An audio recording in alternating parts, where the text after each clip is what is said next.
Hello, hello, hello. All right. All right. All right. Hello, hello. Hello, everyone.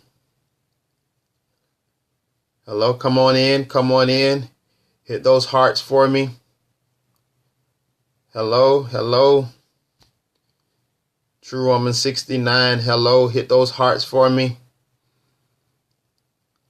as well. Go ahead on and swipe up on Android. Swipe to the right to share. Hello, Tashaleen. Share.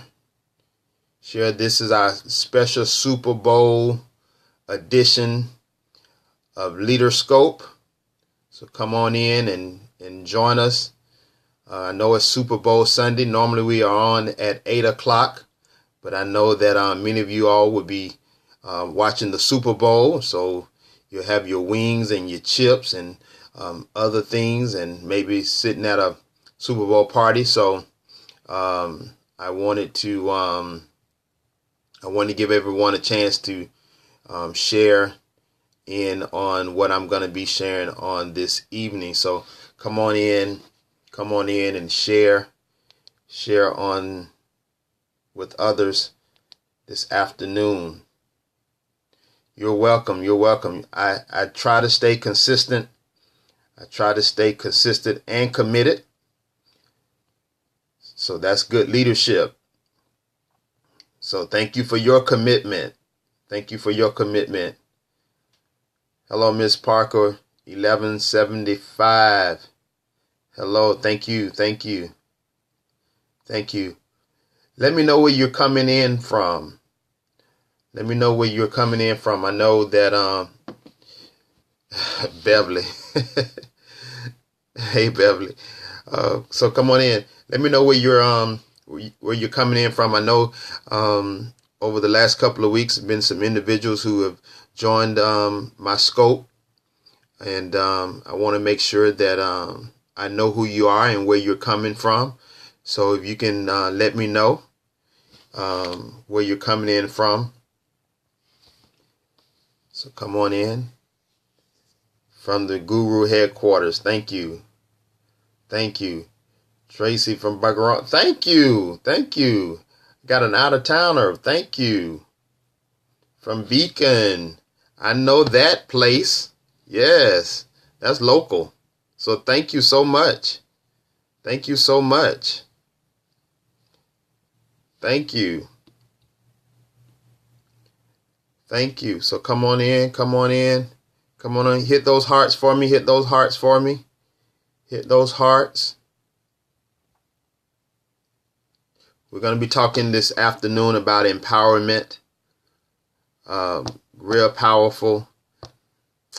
So come on in, come on in, come on in. Come on, share. Need to see you sharing, because I know you have persons following you. So come on, share, and get more people to log in. I'm not going to be long this afternoon.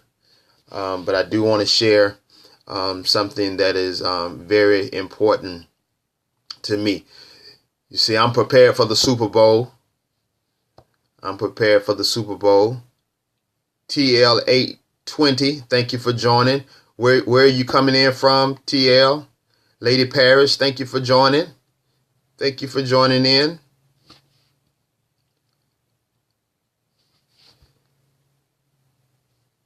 Thank you, thank you. Yes, come on in. We're going to get started in just a minute. You all I see the hearts going up, so keep giving me the heart. I see the Levettes are in. John Gray I see people are on, so everyone is going to be scoping today. So see, it's important that we stay consistent. So come on in, come on in. We're getting ready to get started in just a minute. LaJona, thank you so much for your consistency. I'm going to be talking today, and I'm going to get ready to get started in just a minute. You all just keep inviting others to join in, and they will join in. I do want to share, if you all could provide me, or you can go on to my Facebook page and inbox me your email address. I would love to share my monthly newsletter with you all, so you can stay in touch with my articles that I write every month. I write a monthly article every month. And this month article is about the culture of empowerment. So that's what I'm going to be talking about, the culture of empowerment. Thank you. You get them. Wonderful, wonderful. I'm glad to know that. So you can go on and get it. The monthly newsletter is entitled Lead Right. Well, this is what we're going to be talking about today. Empowerment.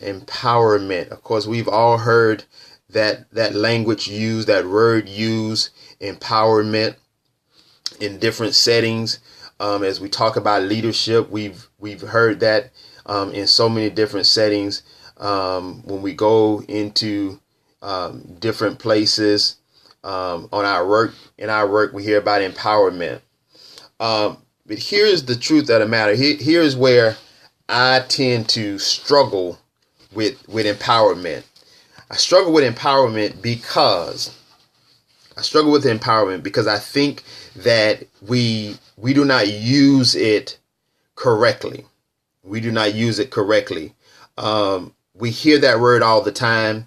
We've seen it in some organizations, slogans, or it's a part of their core values.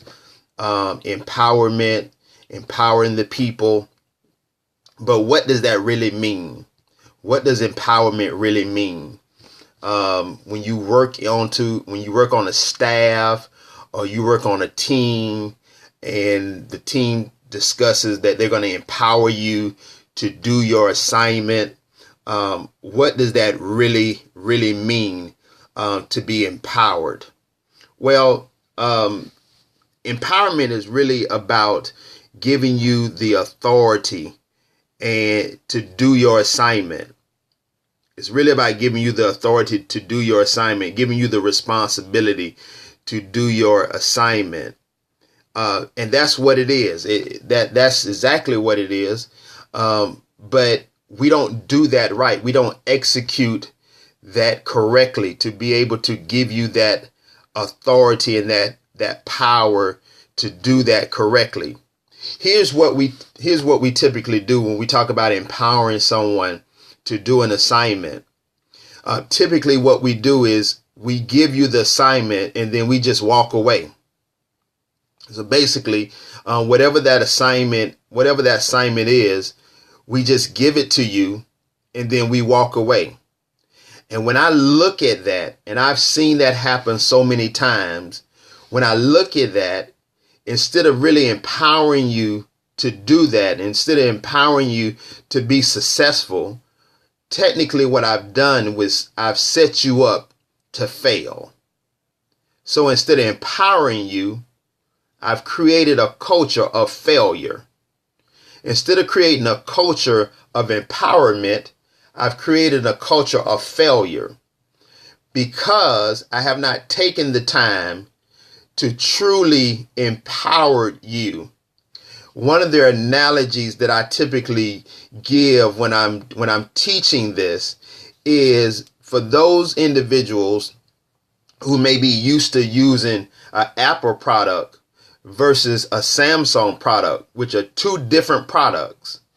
If I give you a Samsung product and I give it to you with expectations for you to execute a app on that device without taking time to show you how to use it, I've literally created a moment for you to fail.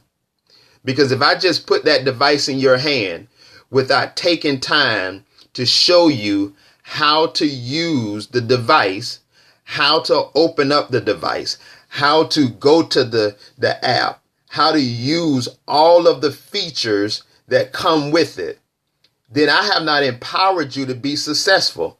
I've literally set you up to fail. And this is typically what we see. We see where we give you a task, we give you an assignment, and we say we're empowering you to do it, but we haven't spent any time with you. We haven't walked you through step by step, process by process, procedure after procedure, for you to really execute it, for you to really maximize the skill set that you have. We brought you in, you're on the team, you have the skill set to be able to maximize your greatest potential to be successful, but we have not taken the time to walk you through how to use everything that it takes to be successful. That's called empowerment.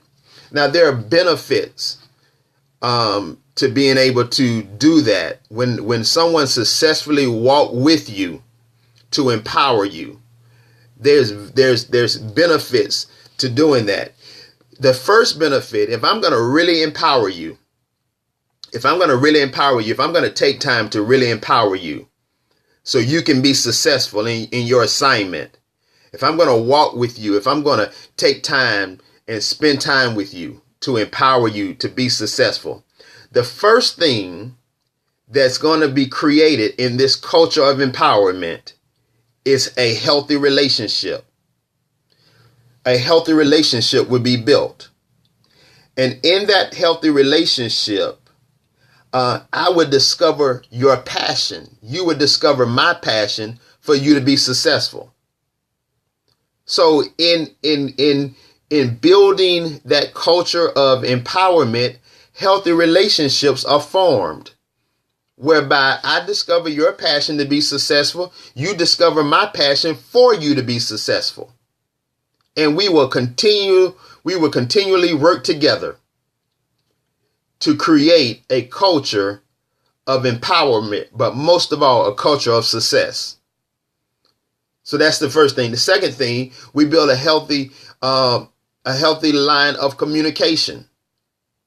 Do you know that when you are empowered, when we create a culture of empowerment, and you know that I'm there for you and I'm working with you and I'm walking you through the ability to be successful, you have no fear to come to me if you feel like there's something you don't understand.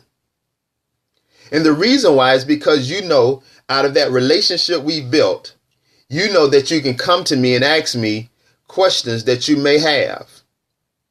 You're confident and you're comfortable knowing that you can come to me, that I have an open door policy to come to me to say, you know what? I don't understand this. Can you explain this to me? That's very key when you're talking about building a culture of empowerment. Here's the third thing. When you build a culture of empowerment, you build a healthy culture of trust. You build healthy trust. Healthy trust is when a person that you are empowering know that you have their best interest in mind. See, if you really believe that I'm here for your success and I'm passionate about you being successful, you're going to trust me. You're going to trust me. You're going to trust what I say. You're going to trust the direction that I'm leading you. You're going to build up trust. And what happens in most work environments, the breakdown is the fact that there is no trust. There's no trust. The trust has been broken because I don't feel like I can trust you. I don't feel like you have my best interest in mind. Because I feel like you didn't take the time to really work with me. You didn't take the time to really empower me. You walked in one day and you dumped on me an assignment. You didn't really tell me what it was. You didn't really tell me how to do it. You didn't take time to sit down next to me and say, let's work this through together. Let me show you how it's supposed to be. Listen, it doesn't matter what school I went through. It doesn't matter how many degrees I have on the wall. If we're going to have a healthy culture of empowerment, again, it starts with a healthy relationship. That means that you work with somebody. You may have to walk with them. You may have to hold their hand. Yeah, I hate to use this language, but yeah, you may have to babysit them for a season. Because what is the ultimate goal? The ultimate goal is the healthy execution of the assignment for the good of the team. Listen, we're all getting ready to watch the Super Bowl. Many of us, let me say that, many of us are going to be watching the Super Bowl in a couple of hours. Cam Newton has the opportunity, him and his team, to win the Super Bowl. And I'm saying Cam Newton because that's who I want to win. I want the Panthers to win the Super Bowl. He's been empowered as the starting quarterback. He's been empowered as the starting quarterback. But you know what? In being empowered to do that, there's a quarterback coach that he had to build a relationship with. That in the off season, he had to spend time with. That he had to build trust with. So guess what? If he throws a bad pass, if he throws an interception, he can come back to that sideline and he can say, Coach, what did I do wrong? He come back to that sideline, the coach can hold him accountable. When you empower someone, their establishment of accountability. There's an establishment of accountability. And guess what? They both know we're on the same team. I talked about that last week. They both are on the same team. They're both on the, listen, you would not see Cam Newton running to the other side and talk to the opposing team quarterback coach and say, what did I do wrong? You're not going to see that. They're on the same team. Why? Because they built that relationship. The moment they said, you're the starting quarterback, the beginning of the season, the beginning of when he took that field for the year, he said, you're the starting quarterback. They empowered him to lead that team. You're right. It would be confusing. Here are the plays we're running. Here are the plays we're running. So let's work on these plays. Let's work on these plays together. And as great of a quarterback he may be, as strong as his arm may be, he has to trust those coaches on that field, on that sideline. So what they see, the opposing team defense, he got to trust. Listen, if we have to call an audible and change our play, you got to trust that. As great as you may be able to throw the ball, as great as you may be able to run, we need to shift the play. And that's what happens when you build a culture of empowerment and you have a healthy relationship and you have healthy trust and there's healthy communication. You trust the one who has been walking with you. You trust the one who has been empowering you, the one who has the authority over you that's empowering you. See, when you're being empowered, the one that's empowering you, hear me now, the one that is empowering you. See, you may have empowerment, but you're getting it from somebody who is empowering you. So that person who's empowering you has authority over you, and you have to be willing to submit to their authority. That's good. I'm going to tell myself that's good. You have to submit to the authority. What happens and I've seen it. I've seen it. You're called in. You're good. You're great. You're wonderful. You have the skill set. You're smart. You're intelligent. But you do not want to submit to the one who has the authority to empower you. So you use the language. Oh, I know this. I got it. I've done this before. I did this on my last job. I was trained on this before. Guess what? Different system, different organization, different church, different school system. It's a difference. You've got to learn to submit. You have to learn to submit to the one who has authority to empower you. That's where we fail. That's where the breakdown is. You're right. Arrogance. So you have to have this healthy submission. You have to humble yourself. You have to humble yourself. And when you learn to do that, you will walk into your greatest season. So as great of a quarterback Cam Newton is, he had to submit to the coaches for the Carolina Panthers. And look where he is today. Look where he is. He's taking that field in a few hours. A couple hours, he's taking that field. And if he submit to the authority of those coaches, let the coaches direct him and empower him while he's on that field, no matter how good of a quarterback he is, no matter how well he may be able to run with that ball, no matter how well he may be able to throw that ball.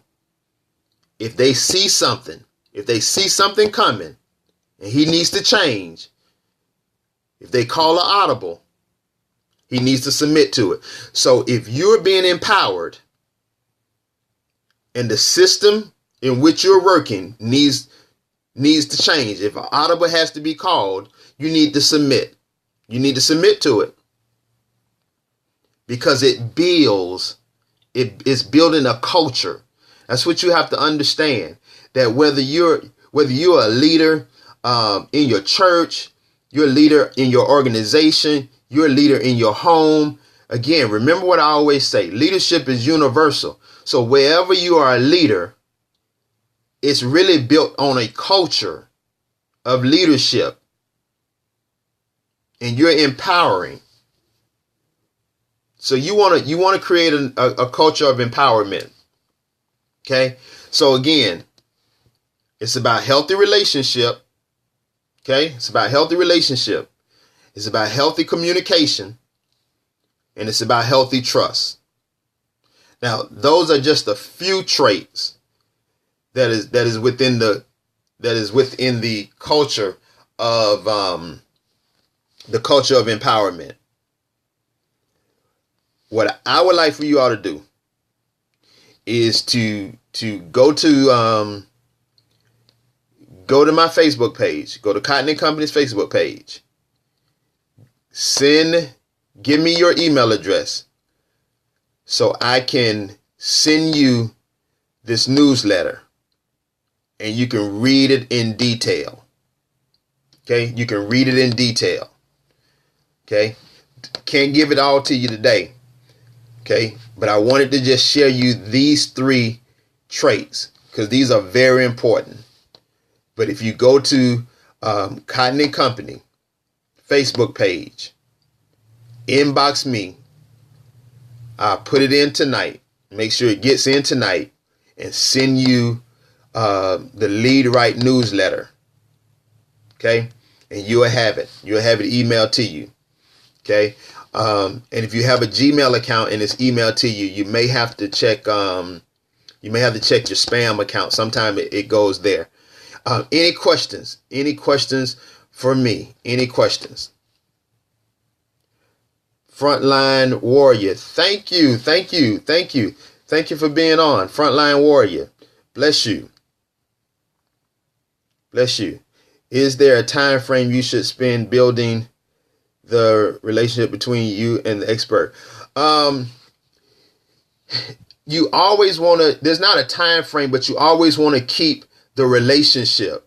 I believe that you always keep the relationship, because as you grow in different assignments, you want to always relate back to that individual, because that individual may change assignments and you may change. So always grow together with that individual.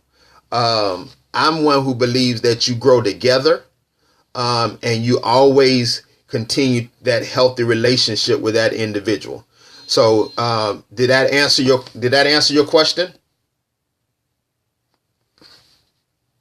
Is it okay to slow down the pace so you can build? Yes. You can slow down the pace. Talk to that individual and find out from that individual, if you deem that individual to be an expert in that area that they're empowering you to be, just ask them if they will mentor you. Find out if they will mentor you. If you really believe that they are the one who can really help advance you, find out if they will be willing to mentor you. Now, I've had individuals come to me and ask me to mentor them, and I have suggested to them to go back and think about it, because if I mentor people, I really want them to know what they're getting into. I was recently certified to become a leadership coach. So now I'm able to coach persons in leadership. So I'm going to be doing that. Thank you for the congratulations. I will be doing that. But yeah, ask them to mentor you, but be prepared, because when you submit to being a mentee, you have to be willing to be corrected, and everybody can't take correction. Everybody can't take correction. Everyone wants a mentor, but they can't handle the relationship that comes with being a mentee. Now, I take correction very well, because of how a few years ago, not a few years ago, but years ago, how God really gave me a revelation of being corrected, which was real powerful for me. So, and I shared with you all the way God gave me correction, how to handle correction, is that my mentor, who is also my bishop, I'm going to ask you to put that back up while I'm explaining this. That he sees my destiny, and when he corrects me, he is calling out those things that are within me that have the potential to stop me from reaching my destiny. So I can't get offended. So whenever he corrects me, he's just simply calling out something that has the potential to stop me from reaching my destiny. So the moment he corrects me, I change the behavior and I keep it moving. So he'll never have to correct me on that issue again. I correct it. What was that question again?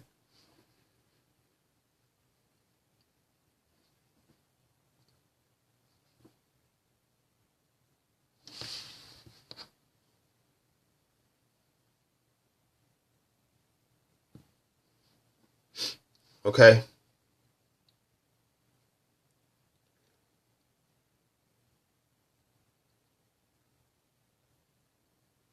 Yeah. I thought it was another question about on terms of mentor. So I was waiting on that. I think it was from Artisha.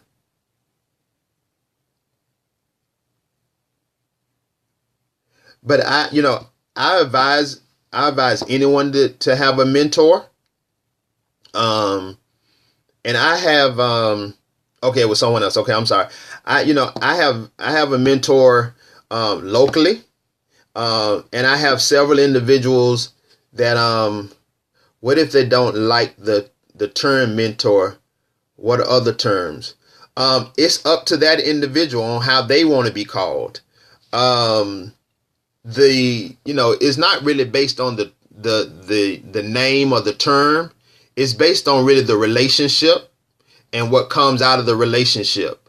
But you all have to define, you and that person have to define really the purpose and the outcome of what that relationship is going to produce. Now, strangely enough, I have individuals that I consider mentors that I don't even talk to. I don't even meet.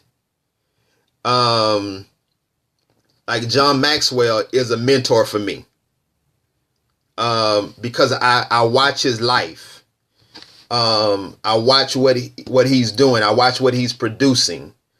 So he's a mentor. He's someone that I can model after. And so when he shares his ups and his downs, they become great examples for me in terms of things that I need to do, things I need to work on. So sometimes your mentor doesn't necessarily have to be someone that you can put your hands on. Mentees can't get offended. Yeah, you're absolutely right. A mentee can't be, advisor, coach, training, counselor, instructor. Yeah, those are all terms. You all make those terms. Make sure as the mentee, you know exactly what you want to get out of that relationship. You know exactly what you want to get out of the relationship. First, you got to know what your passion is. You have to know what you're working towards. And that's going to define your need for a mentor. So like for me, I'm passionate about leadership. Leadership is my desire. It's my passion. So I'm not going to go get a mentor that is outside of leadership. What is that? What is the purpose of that? What is the point of getting a mentor that's outside of me reaching my destiny and fulfilling my purpose if it's not feeding my passion for leadership? And a lot of people tend to do that as well, because they admire, they have this, they admire someone or they see someone at certain levels. So they want to go be connected to them because of some social status or some status that they have. And then they give it a title that this is my mentor, but it has nothing to do with what they are called to do. Listen, I'm not calling anybody my mentor just because of who they may be or who I view them to be connected to. No, you're not going to be my mentor just because you're Dr. So-and-so or you this or that. If you're not about leadership, I can't relate to you. I cannot relate to you. We just can't. We can't, and it's sad that people do that. I mean, we see it in a whole lot of different arenas. People jump over here because of this person is the hot person, and then they over here because this person is the next hot thing, or they go over here because this is the hot. No, that's not what you want. That's not what you want. Absolutely, your mentor should aid in you achieving your destiny upon your life. Absolutely. Absolutely. Absolutely. Absolutely. So, get that mentor, get that mentor. Now you can have a success coach.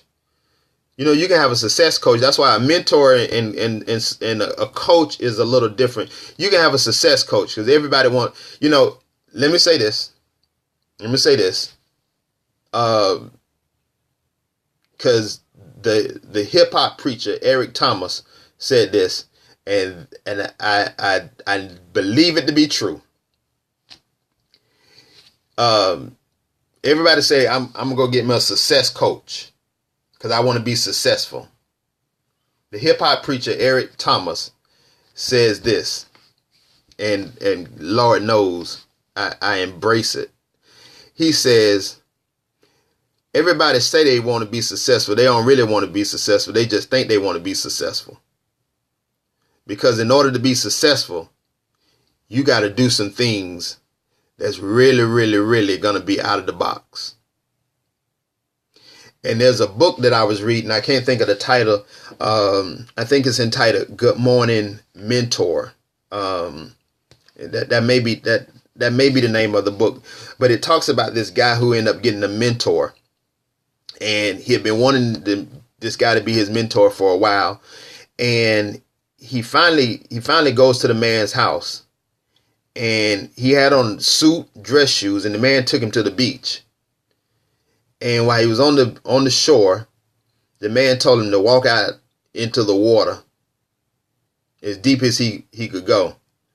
And of course, the guy in the suit turns to him and says, I'm not finna walk out in the water. I have on suit and dress shoes. And the guy looked at him and said, then you really don't want to be successful. And you really don't want me to mentor you. Because see, when you want to be successful, you'll be willing to do whatever you have to do to be successful, even when it looks crazy. So again, if you want a success coach, you need to be willing to make sure you really, really want to be successful. Because success don't happen overnight. And success means that you're going to have to take some risks. Success is going to make you look crazy. Success is going to, you're right, you got to be willing to be stretched beyond. And that beyond is defined by how bad you really want to be successful. Okay? So, just, this whole thing about mentors and success coaches and life coaches and all of this, you really have to be, you have to really be able to define that for what you want to be and what you want out of your life. Okay. But in terms of today, I just want to come and share. As always, I want to be consistent. I'm committed to our time, about what I do on Sunday evenings. Thank you all for joining me. I know it's Super Bowl Sunday. I'm going to be watching the Super Bowl. So I was not going to miss our time together. Because if you're going to be a successful leader, consistency is vital. And you make time to reach out to the people who's following you. So, God bless you. I believe in you. Enjoy the rest of your day. Again, go to Cotton & Company Facebook page. Give me your email address so I can send you the monthly newsletter on the culture of empowerment. And then you will be in rotation to get them every month. As well, if you desire a session with me, a leadership coaching session, you can also let us know that as well. Let me know that as well. The first session is a free session. That's to find out where you want to go. And then after that, we will move forward with the sessions.